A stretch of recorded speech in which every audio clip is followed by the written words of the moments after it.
الحمد لله نحمده ونستعينه ونستغفره ونؤمن به ونتوكل عليه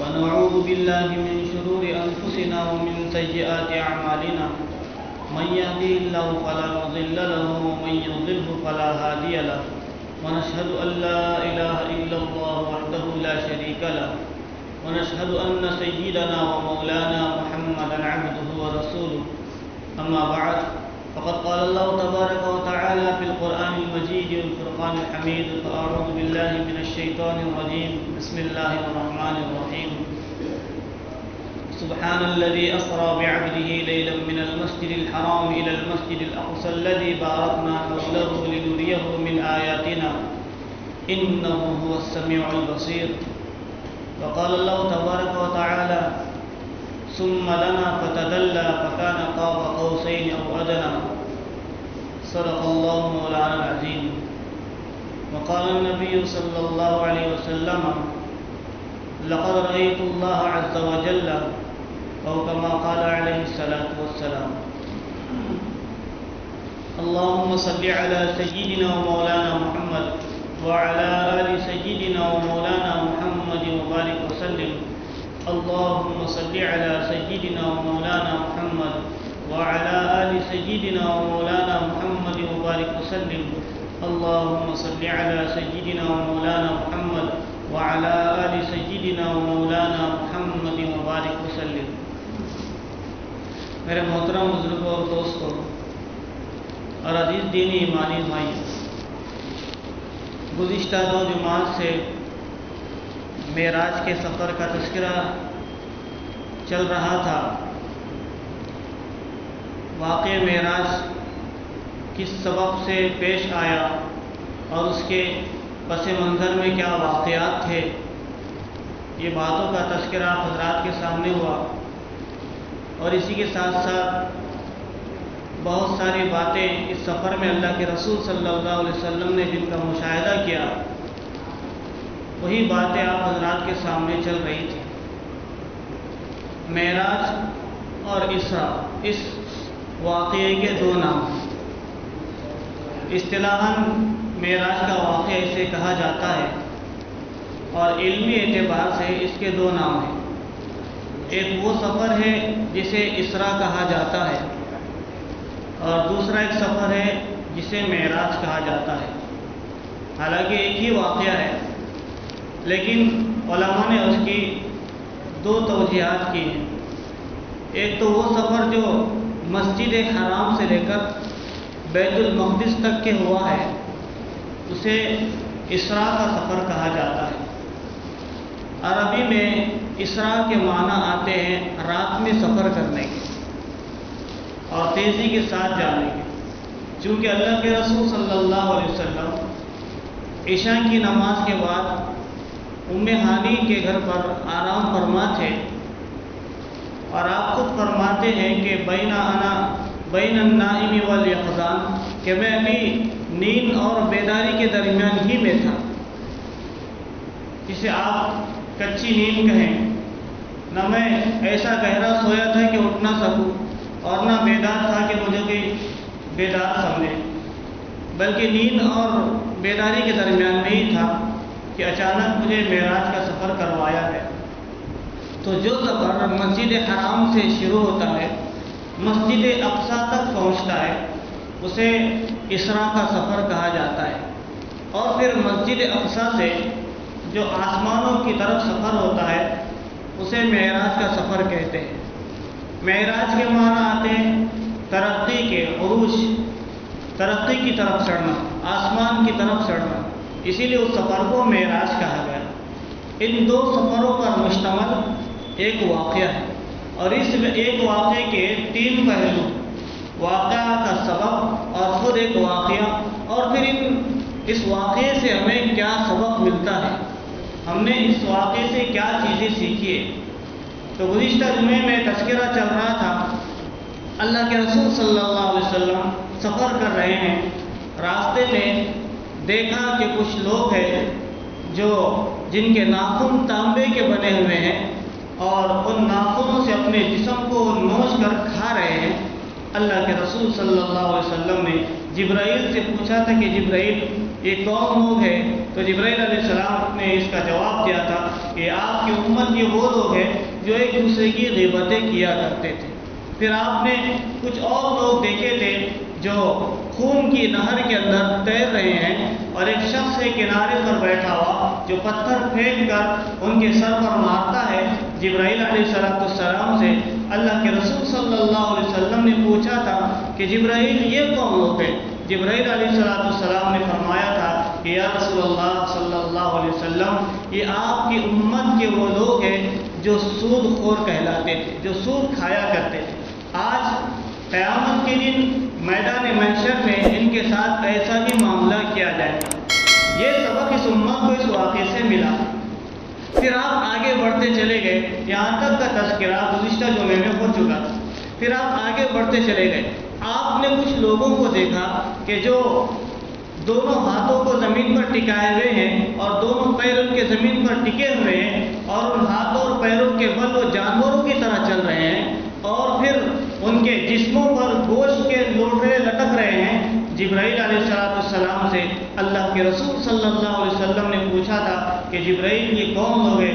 جبرائیل علیہ السلام نے فرمایا کہ یا رسول اللہ آگے چلے میں آپ کو بتلاتا ہوں۔ پھر آپ آگے چلے تو آپ نے دیکھا کہ فرشتے نے ایک شخص کو پکڑا ہوا ہے، اس شخص کے سر کے نیچے ایک پتھر رکھا جاتا ہے، اور ایک فرشتہ آ کر ایک بڑا پتھر اس شخص کے سر پر مارتا ہے، پھر اس کا بھیجا کھل جاتا ہے اور دماغ کا سارا گودا باہر آ جاتا ہے، پھر وہ پتھر دور جا کر گر جاتا ہے، اور وہ شخص فرشتہ پتھر کو لانے وہاں تک جاتا ہے۔ جب تک کہ وہ پتھر کو لے کر آئے تب تک اس شخص کا سر جیسے پہلے تھا ویسے ہی ہو جاتا ہے۔ جبرائیل علیہ السلام سے اللہ کے رسول صلی اللہ علیہ وسلم نے پوچھا کہ جبرائیل یہ کون لوگ ہے؟ جبرائیل علیہ السلام نے فرمایا تھا کہ یا رسول اللہ آگے چلے میں پھر بتاتا ہوں۔ پھر آپ آگے چلے تو دیکھا کہ راستے میں ایک لکڑی گاڑی ہوئی ہے، نصب کی ہوئی ہے، کچھ لوگ وہاں سے گزر رہے، ان کے دامن اس میں اٹک جاتے اور پھٹ جاتے اور پھر وہاں سے گزر جاتے۔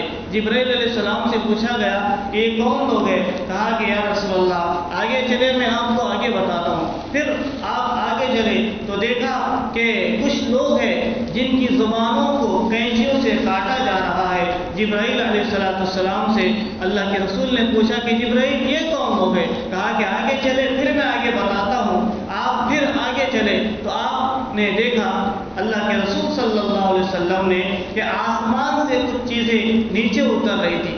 پہلے جو دیکھا کہ زمین سے کچھ چیزیں اوپر آسمان کی طرف چڑھ رہی، اور پھر دیکھا کہ کچھ چیزیں آسمان سے نیچے کی طرف آ رہی ہیں۔ کہا کہ جبرائیل یہ کیا ماجرا ہے، یہ کیا معاملہ ہے؟ کہا کہ یا رسول اللہ اب میں آپ کو ساری تفصیلات سناتا ہوں، ساری تفصیلات میں آپ کے سامنے رکھتا ہوں۔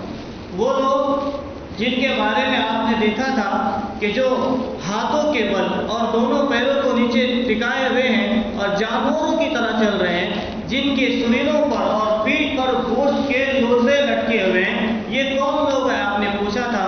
کہا کہ یا رسول اللہ صلی اللہ علیہ وسلم یہ آپ کی امت کے وہ لوگ ہیں جو صاحب استطاعت ہونے کے باوجود، صاحب نصاب ہونے کے باوجود یہ کہ زکوٰۃ ان پر فرض ہو چکی تھی لیکن اپنے مالوں کی زکوٰۃ نہیں ادا کیا کرتے۔ زکوٰۃ دینے کا معاملہ جب بھی آتا تھا تو زکوٰۃ کے مال میں ٹال مٹول کیا کرتے تھے کہ نہیں اتنی فرض ہو چکی ہوگی اتنا دے دیا جائے، میری زکوٰۃ تو ادا ہو گئی، یا پھر زکوٰۃ مجھ پر واجب ہی نہیں ہوتی، کسی نہ کسی بہانے سے اپنے آپ کو بچا دیا کرتے تھے۔ آج اللہ نے قیامت کے دن ان کے ساتھ اس طریقے سے معاملہ فرمایا کہ اپنے پیروں اور ہاتھوں کے بل وہ چلتے ہیں اور ان کے جسموں پر گوشت کے لوتھڑے لٹک رہے ہیں۔ یہ آپ کی امت کے وہ لوگ ہیں جو زکوٰۃ کا مال نہیں دیا کرتے تھے۔ پھر آپ نے دیکھا تھا کہ کچھ لوگ ہیں فرشتے ان کے سروں پر پتھر مار رہے، ایک فرشتہ نیچے سے پتھر رکھتا ہے، پھر اس پر سر رکھا جاتا ہے اور اوپر سے بڑا پتھر مارا جا رہا تھا جس کی وجہ سے اس کا سر کچلا جا رہا ہے اور دماغ اور بھیجا باہر نکل کر آ جاتا ہے۔ آپ نے پوچھا تھا کہ یہ کون لوگ ہیں؟ حضرت جبرائیل علیہ السلام نے بتایا تھا کہ یا رسول اللہ صلی اللہ علیہ وسلم یہ آپ کی امت کے وہ لوگ ہیں جو نماز کو سستی اور کاہلی کی وجہ سے ترک کیا کرتے تھے، نماز کو چھوڑ دیا کرتے تھے کہ جی میں نماز پڑھ لیا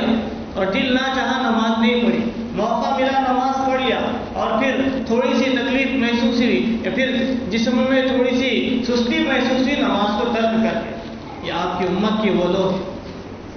حالانکہ معراج کے سفر کے واقعے کی روح ہی یہی تھی کہ آپ کو جو معراج پر بلایا گیا، آسمانوں کی جو سیر کروائی گئی، اس میں سب سے عظیم الشان جو تحفہ آپ کو دیا گیا تھا وہ نماز تھا. اور معراج پر بلانے کا مقصد ہی یہی تھا کہ آپ کو نماز جیسی محترم شان عبادت سے نوازا گیا تھا.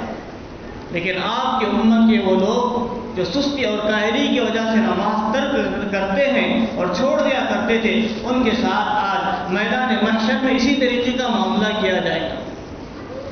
4-5 درجات تھے جو گزشتہ جمعے میں یا پھر معراج کے موقع پر رکھے گئے تھے نمازیوں کے پڑھنے والوں کے، کہ ایک تو وہ لوگ ہیں جو نماز پڑھتے ہی نہیں، نماز باوجود ان پر فرض ہے لیکن نماز کو ترک کر دیتے، گویا کہ ان کا نماز سے تعلق ہی نہیں ہے. اللہ کے رسول صلی اللہ علیہ وسلم فرما رہے ہیں کہ لا دین لمن لا صلاۃ لہ، اس کا کوئی دین ہی نہیں جس کے پاس نماز کی اہمیت ہی نہ ہو. جو نماز نہیں پڑھتا وہ ایسے ہی ہے جیسے بغیر سر کا انسان کہلاتا ہی نہیں. کہ کسی انسان کا سر کاٹ دیا جائے تو انسان نہیں، ہاتھ کاٹتے انسان کہلائے گا، پیر کاٹتے انسان کہلائے گا، آنکھ پھوڑ دے انسان ہی رہے گا، لیکن اگر اس کا سر ہی کاٹ دیا جائے تو انسان نہیں کہلاتا. ایسے ہی عبادتوں کے اندر سب سے بنیادی جو عبادت ہے وہ نماز ہے. نماز اگر کوئی نماز کو ہی ترک کر دے، پھر چاہے وہ کتنے ہی حج کر لے، پھر چاہے وہ کتنی عبادتیں کر لے، اس کا کوئی دین سے تعلق نہیں. اللہ کے رسول فرما ہے کہ لا دین لمن لا صلاۃ لہ، اس کا کوئی دین نہیں جس کے پاس نماز کی اہمیت ہی نہ ہو. اور پھر قیامت کے دن عبادتوں کے اعتبار سے سب سے پہلا جو سوال ہوگا وہ نماز کا ہوگا. نماز کہ جس کی نماز اچھی نکلے گی باقی عبادتیں بھی اس کی اچھی نکلیں گی. جس کی نماز میں ٹال مٹول ہوگا، جس کی نماز میں گول مال ہوگا، اس کی عبادتوں باقی عبادتوں سے کوئی پھر تعلق ہی نہ ہوگا. تو نماز کی اہمیت اس واقعے معراج کے اندر ہمیں پتہ چلتی ہے کہ آپ کو آسمانوں پر بلا کر یہ تحفہ دیا گیا، دیگر عبادتوں کو احکامات کو زمین پر اتارا گیا. اسی واقعے کے اندر آپ دیکھ رہے ہیں اپنے آنکھوں سے کہ لوگوں کے سروں کو کچلا جا رہا ہے. تو آپ سے کہا جا رہا ہے کہ آپ کی امت کے وہ لوگ ہیں جو سستی اور کاہلی کی وجہ سے نماز کو ترک کیا کر دیتے تھے، ان کے ساتھ ایسا ہی معاملہ کیا جائے. پھر آپ آگے چلیں تو آپ نے دیکھا تھا کہ ایک لکڑی گاڑی ہوئی ہے نصب کی ہوئی، کچھ لوگ وہاں سے گزر رہے. تو آپ نے پوچھا تھا کہ ان کے دامن کیوں اس میں اٹک رہے، پھنس رہے. تو جبرائیل علیہ السلام نے فرمایا کہ یا رسول اللہ صلی اللہ علیہ وسلم، یہ آپ کی امت کے وہ لوگ ہیں جو راستوں میں بیٹھ جایا کرتے تھے، جو راستوں میں ڈاکے ڈالا کرتے تھے، لوگوں کو لوٹ لیا کرتے تھے، قافلوں کی لوٹ مار کیا کرتے تھے. آج میدان محشر میں ان کے ساتھ اسی طریقے کا معاملہ کیا جائے گا کہ راستوں میں بیٹھنے والے لوگ، لوگوں کو تکلیف دینے والے لوگ، ان کا شمار اسی زمرے کے اندر ہوتا ہے. ایک تو وہ لوگ بھی جو ڈاکہ ڈالتے ہیں، جو چوری کرتے ہیں اور جو قافلوں کو لوٹ لیا کرتے ہیں. اور پھر ایک بڑا مجمع وہ ہوتا ہے جو بیچ راستے اور بیچ سڑک میں ٹھہر کر آنے جانے والے لوگوں کے لیے تکلیف کا باعث بن جاتا ہے.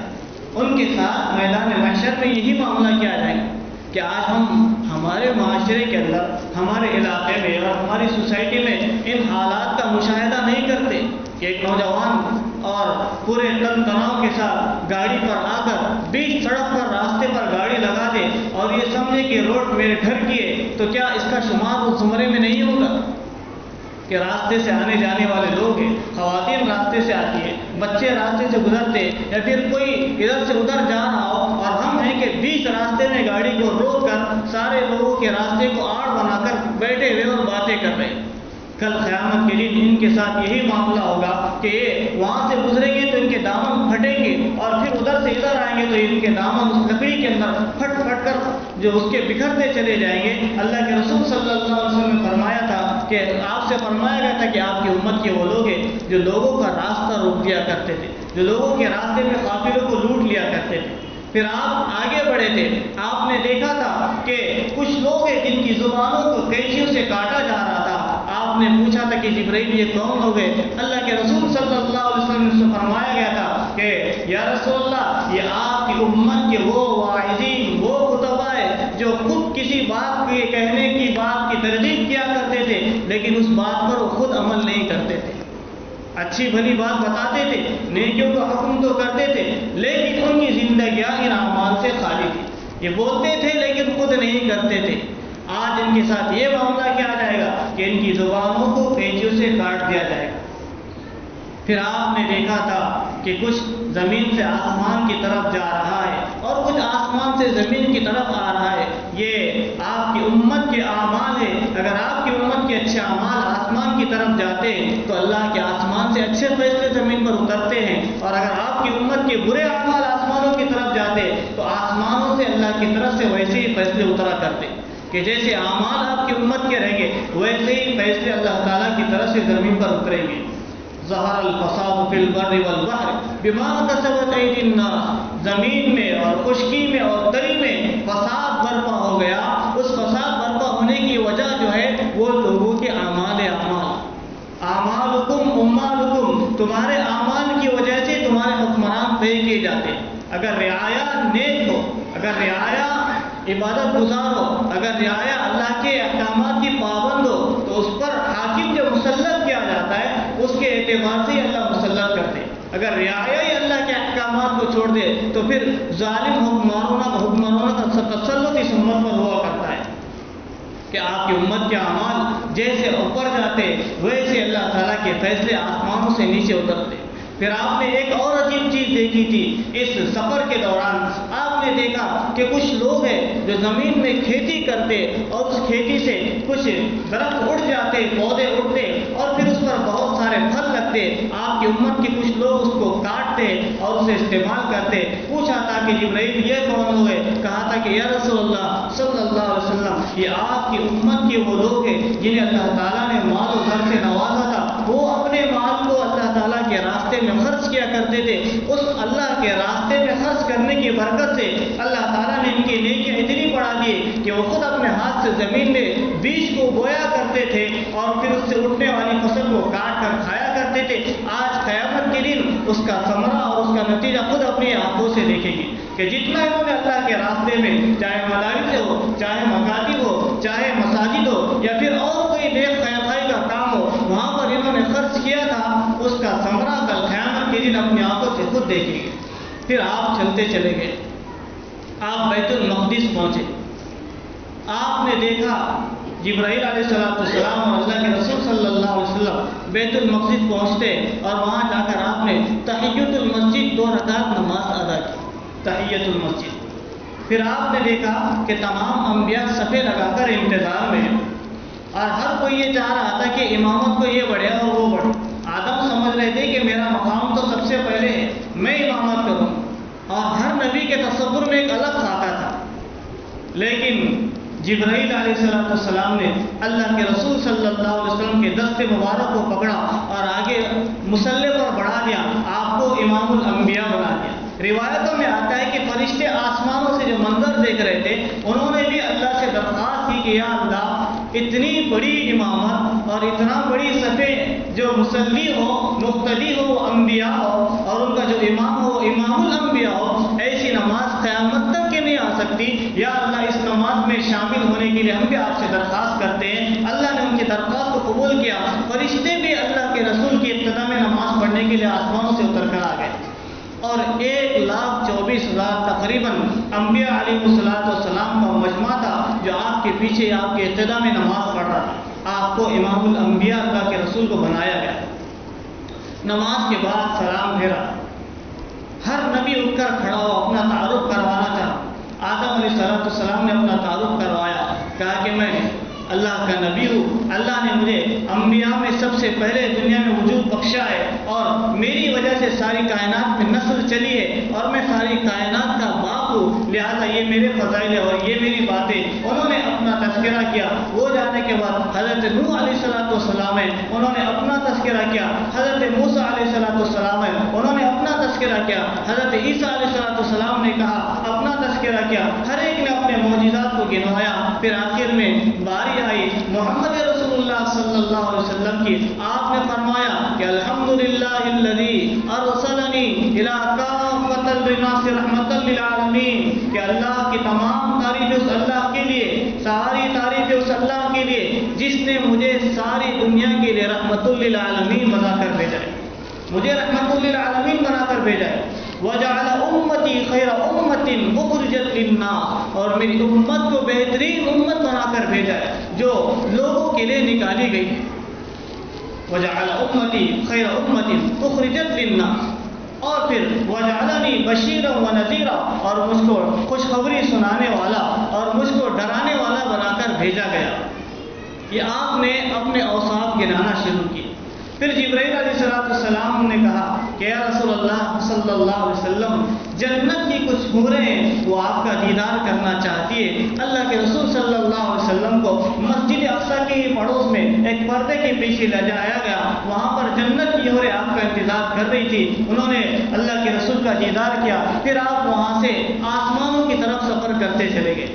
آپ وہاں سے آسمان کا سفر کر رہے تھے، یہاں تک آپ براق کے سواری پر سوار تھے. یہاں سے دوسری سواری اللہ کے رسول کو لائی گئی جو آسمانوں کے سفر کے لیے تیار کی گئی. آپ یہاں سے آسمان کی طرف چلے. اس سفر کے درمیان جب آپ گزر رہے تھے تو آپ نے ایک عجیب و غریب خوشبو سونگی. آپ نے پوچھا کہ جبرائیل، یہ خوشبو کہاں سے آ رہی ہے؟ جبرائیل نے کہا کہ یا رسول اللہ صلی اللہ علیہ وسلم، یہ آج سے 3000 سال پہلے کا ایک واقعہ ہے، ایک عجیب واقعہ ہے. کہا کہ مجھے بتاؤ وہ کیا واقعہ ہے. کہا کہ یا رسول اللہ، 3000 سال پہلے آج سے اس علاقے میں جہاں سے ہم گزر رہے ہیں، یہاں پر فرعون کی حکومت ہوا کرتی تھی. وہ ظالم حکمراں تھا، اس کی بادشاہت چلا کرتی تھی. اس کا ایک دربار تھا، اس کا ایک محل تھا، اور اس کی خادمہ تھی جو حضرت موسیٰ علیہ السلام پر ایمان لا چکی تھی. وہ فرعون کی بیوی کی اور اس کی بچی کی جو ہے تو خادمہ کہلایا کرتی تھی. ایک مرتبہ فرعون کی بیوی کے بالوں میں کنگھی کر رہی تھی تو اس کے کنگھی کرتے ہوئے ہاتھوں سے کنگھی چھوٹ گئی. تو جیسے نیچے کنگھی گری تو اس نے کنگھی کو اٹھاتے ہوئے بسم اللہ کہا. بسم اللہ کہا. فرعون کی بیوی نے کہا کہ کس کا نام تو لیتی ہے؟ کیا تو میرے آقا کو اپنا رب نہیں مانتی؟ تو میرے آقا کو اپنا خدا نہیں مانتی؟ کہا کہ نہیں، اللہ تو اللہ ہی ہے. میرا خدا تو وہی جو ساری کائنات کا رب ہے. میرا خدا وہی ہے جو موسیٰ کا بھی رب ہے، جو موسیٰ کا خدا ہے. میں اسی کو اللہ مانتی ہوں اور اسی کو خالق مانتی ہوں اور اسی کو مالک مانتی ہوں. وہی میرا خالق ہے، وہی میرا کریٹر ہے. کہا کہ چل تیرا مقدمہ چلاتی ہوں. فرعون کے دربار میں لائی. فرعون کے سامنے کہا کہ دیکھے ہو، سنتے ہو، یہ تمہارے دربار کی خادمہ ہیں. یہ کیا کہہ رہی ہے کہ میرا اور کوئی رب ہے، تم میرے رب نہیں ہو، میرے خدا تم نہیں ہو. کہا کہ کسے رب مانتی ہو؟ فرعون نے کہا مجھے رب مانتی ہو یا پھر موسیٰ کے خدا کو رب مانتی ہو؟ کہا کہ میرا اللہ وہی ہے جو موسیٰ کا اللہ ہے. میں تجھے اپنا خدا کیوں مانوں؟ وہ ٹک کر کھڑی ہو گئی. فرعون نے کہا کہ ٹھیک ہے، ابھی تجھے تیرے ایمان کا مزہ چکاتا. اس نے ایک بڑا آگ کا الاؤ جلوایا اور پھر اس پر ایک کڑھائی رکھوائی. اس کڑھائی میں تیل ڈالا گیا اور پھر ایک شدت کی آگ اس کڑھائی کے نیچے دہکائی گئی. اس کے بعد جب وہ تیل اپنی شدت گرمی کی انتہا کو پہنچ چکا تھا اور کڑاکے دار تیل ہو چکا تھا، اس کو سامنے لایا گیا اور اس کی 3 بچیاں ساتھ میں تھی اور ایک بچی اس کے گود میں تھی. 3 بچیوں کو سامنے لا کر کھڑا کر دیا گیا اور پھر اس سے پوچھا جا رہا ہے کہ دیکھ، تو مجھے خدا مان لے، مجھے اپنا رب مان لے، اللہ تو مجھے کہہ لے، میں تجھے اس عذاب سے بچا دوں گا. وہ کہہ رہی کہ نہیں، میں چاہے میری جان چلی جائے لیکن میں کسی وقت بھی اللہ سے انکار نہیں کر سکتی اور تجھے میں اپنا خدا نہیں مانوں گی. اس نے کہا کہ ٹھیک ہے، پھر تیار ہو جا ہماری سزاؤں کے پانے کے لیے. اس نے کہا کہ اس کی بچی کو لاؤ. جو اس کی بڑی بچی تھی اس کو دونوں ہاتھوں سے پکڑ کر اس جلتے ہوئے تیل کے اندر چھوڑ دیا گیا. لمحوں کے اندر اور منٹوں کے اندر وہ بچی جل کر راکھ ہو گئی. اس کی ہڈیاں تک ختم ہو گئی. اتنی شدت کی آگ انہوں نے دہکائی تھی. پھر کہا کہ دیکھ، ابھی بھی وقت ہے، مان لے ہماری بات، مجھے اللہ، مجھے خدا کہہ لے، مجھے اپنا رب مان لے. کہا کہ نہیں، میں تو تجھے رب نہیں مانوں گی. دوسری بچی کو لایا گیا، اسے بھی اس میں چھوڑ دیا گیا. اس کا بھی وہی حشر ہوا جو پہلی بچی کا معاملہ ہوا. تیسری بچی کو لایا گیا، اسے بھی چھوڑ دیا گیا. 3 بچیاں تیل کے اندر جل کر بالکل سورما بن چکی تھی. اس کے ایمان میں ذرہ برابر بھی کمی نہیں آئی. پھر فرعون نے کہا کہ دیکھو، اس کے گود میں ایک بچی ہے جو دودھ پی رہی، اسے چھین لو. دودھ پیتی بچے کو گود سے چھین لیا گیا. اس بچی کو جب کڑھائی میں چھوڑا جا رہا تھا، پھر آخر ایک مرتبہ فرعون نے پوچھا کہ بتاؤ ابھی بھی وقت ہے تمہارے پاس، مجھے خدا مانتی ہو یا پھر موسیٰ کے رب کو خدا مانتی ہو؟ تو اس وقت میں تھوڑا اس کا دل دھچک گیا تھا، تھوڑا سا پیچھے ہٹ گئی ایک قدم۔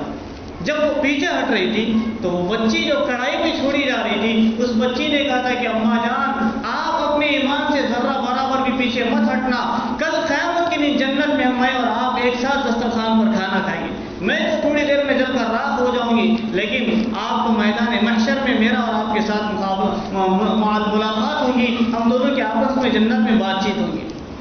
وہ پھر اپنے ایمان پر ڈٹی رہی اور اپنے آنکھوں سے اس منظر کو دیکھ رہی تھی کہ اس کی دودھ پیتی بچی کو اس تڑپڑاتے ہوئے تیل کے اندر چھوڑ دیا گیا، اور پھر سیکنڈوں کے اندر وہ بچی بھی جل کر سرما اور راکھ بن گئی۔ پھر کہا گیا کہ اسے بھی لاؤ، اسے پکڑ کر لاؤ۔ اس نے کہا کہ مجھے لانے کی ضرورت نہیں، میں خود آ جاؤں گی، میں خود اس تیل میں چھلانگ لگاؤں گی اور میں اپنے آپ کو ہلاک کر دوں گی، لیکن ایک میری خواہش ہے کہ مرنے سے پہلے میری ایک تمنا ہے، ایک اصول ہے، حکومتوں کا اصول ہوا کرتا ہے قانون، کہ جب بھی کوئی مرنے والا ہوتا ہے پھانسی کی سزا دی جاتی ہے تو اس کی آخری خواہش پوری کی جاتی ہے۔ تو ایسے ہی میری ایک تمنا ہے مرنے سے پہلے۔ کہا کہ ٹھیک ہے بتاؤ تمہاری کیا تمنا ہے؟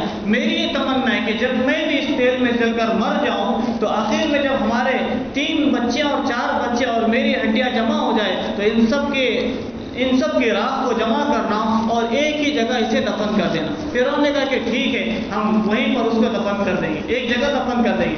وہ خود اپنے آپ کو تیل کے حوالے اس نے کیا اور وہ بھی منٹوں اور سیکنڈوں کے اندر جل کر راکھ ہو گئی۔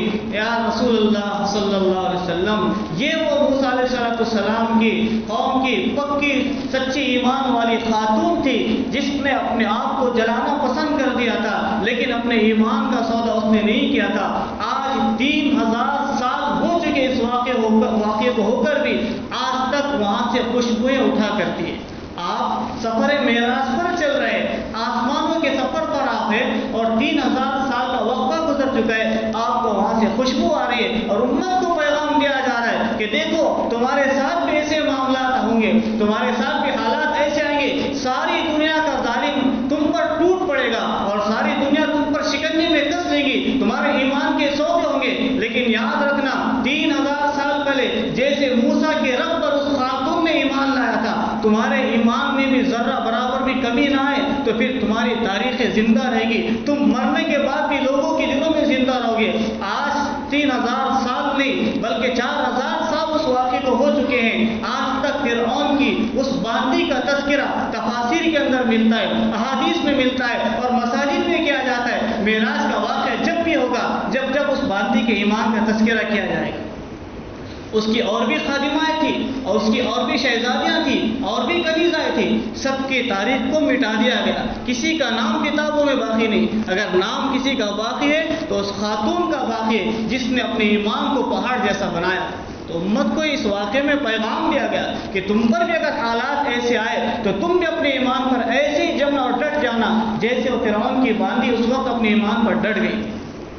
پھر آپ آگے بڑھے، آسمان آئے، پہلا آسمان آیا، آدم علیہ السلام سے ملاقات ہوئی، دوسرے آسمان پر، تیسرے آسمان پر، چوتھا اور پانچواں حضرت ادریس علیہ السلام، حضرت یوسف علیہ السلام، حضرت یحییٰ اور ہارون علیہ السلام، حضرت موسیٰ علیہ السلام، آخر ساتویں آسمان پر حضرت ابراہیم علیہ السلام سے ملاقات ہوئی۔ پھر اس کے بعد آگے اور ایک مقام آیا جہاں جا کر جبرائیل علیہ السلام بھی رک گئے، کہا کہ رسول اللہ صلی اللہ علیہ وسلم اگر ایک قدم بھی آگے بڑھاتا ہوں تو میں یہاں سے جل کر راکھ ہو جاتا ہوں۔ پھر آپ آگے بڑھے، اللہ اور حبیب اللہ دونوں کا آپس میں دیدار ہو گیا۔ اللہ کے رسول صلی اللہ علیہ وسلم جب اللہ کی خدمت میں پہنچے، اللہ کے دربار میں پہنچے تو آپ نے فرمایا، روایت ہے کہ لقد رأیت اللہ عز وجل، یقیناً میں نے اللہ کو اپنی آنکھوں سے دیکھا ہوں۔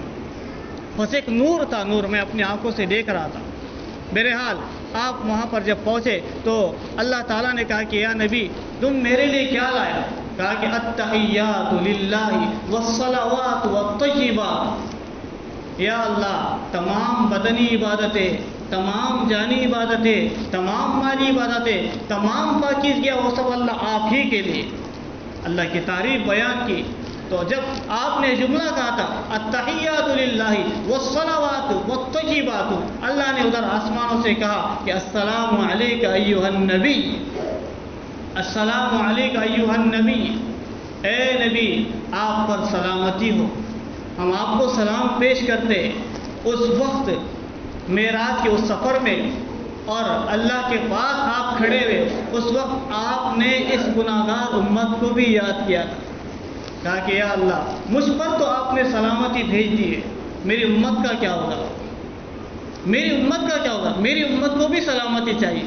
السلام علیکہ ایھا النبی ورحمۃ اللہ وبرکاتہ، السلام علینا وعلی عباد اللہ الصالحین، اور سلامتی ہو اللہ کے رسول پر بھی اور آپ کے تمام نیک بندوں پر بھی، کہ جو آپ کے نیک بندے ہوں گے ان پر اللہ کی طرف سے سلام بھیجا گیا۔ جب یہ مکمل ہوا تو حضرت جبرائیل علیہ السلام وہاں سے سن رہے تھے، آپ نے کہا کہ اشہد ان لا الہ الا اللہ واشہد ان محمد عبدہ ورسولہ، میں گواہی دیتا ہوں کہ اللہ کے علاوہ کوئی عبادت کے لائق نہیں، اور یہ بھی گواہی دیتا ہوں کہ محمد صلی اللہ علیہ وسلم اللہ کے رسول ہیں، وہ آخری پیغمبر ہے۔ یہ تب جا کر پورا تحیات بنا کہ جب تک بھی آپ کا تذکرہ ہوگا نماز میں، جب تک کہ تحیات نہ پڑھا جائے گا کسی کی نماز مکمل ہی نہیں۔ ہر قاعدے کے اندر تحیات پڑھا جاتا ہے، یہ وہیں سے تحفہ ملا ہے۔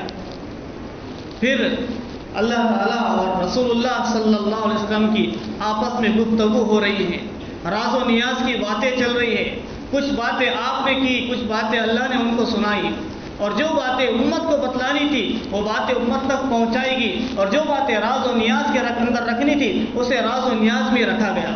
کہ ہوتا ہے کوئی عاشق اور معشوق کی کچھ راز و نیاز کی باتیں ہوتی ہے، وہ ان کے ساتھ خبر میں دفن ہو جاتی ہے، لیکن اس راز کا تذکرہ کسی کو نہیں چلتا۔ ایسی کچھ راز کی باتیں جو آپ سے کی گئی، آپ نے پھر کہا کہ یا اللہ میں ابھی امامت انبیاء کر کے آیا ہوں، میں تمام انبیاء کا امام بنا، اور وہاں پر سب کا ایک جلسہ منعقد ہوا تھا، وہاں خود صدر جلسہ اللہ کے رسول صلی اللہ علیہ وسلم تھے، وہاں جو گفتگو ہوئی تھی ہر ایک نبی نے اپنے اوصاف اور کمالات کو پیش کیا تھا۔ یا اللہ آپ نے میرا کیا مقام بنایا، میرے لیے آپ نے کیا مقام طے کیا ہے تاکہ مجھے بھی اپنے مقام پر فخر ہو۔ اللہ نے کہا تھا کہ الا اذکر الا ذکرت معی، او میرے محبوب سن لو، قیامت تک کے لیے جب تک کہ بھی میرا تذکرہ ہوگا تب تک آپ کا تذکرہ ہوگا، آپ کے تذکرے کے بغیر میرا تذکرہ ہونا یہ نامکمل بات ہوگی۔ کہ اگر کوئی شخص کہے کہ لا الہ الا اللہ، لا الہ الا اللہ، اور ساری زندگی اسی لا الہ الا اللہ پر گزار دے، اور محمد رسول اللہ کا اگر کوئی انکار کرے گا تو جہنم میں جائے گا، وہ جہنم میں جائے گا۔ اور اگر کوئی شخص ساری زندگی محمد رسول اللہ کہتا چلا جائے اور لا الہ الا اللہ کا انکار کرے تو وہ بھی جہنم میں جائے گا۔